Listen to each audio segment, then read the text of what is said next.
liqhiwu wena ubethe umkhonto wena ubethe isibhamu uyandisiza esinkosini uyandiphendula ebubini onjengawe thandwa sam onjengawe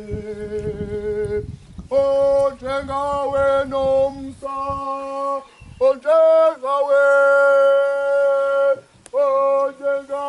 thandwa onjengawe phephi wam onjengawe kamkam onjengatsho ulusanda nosinzini Mandibe ngowakho Rhadebe, mandibe ngowakho Mkhuma.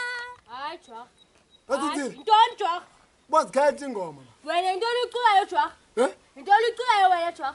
ingoma kalusanda Nami ke ngicula ingoma.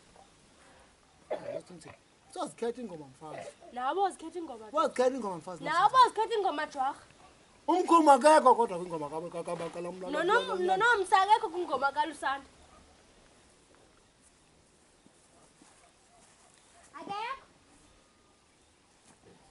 yahamba nozinzile yahamba Nami nozinzile ndiyosoka zimpahla Jwarha.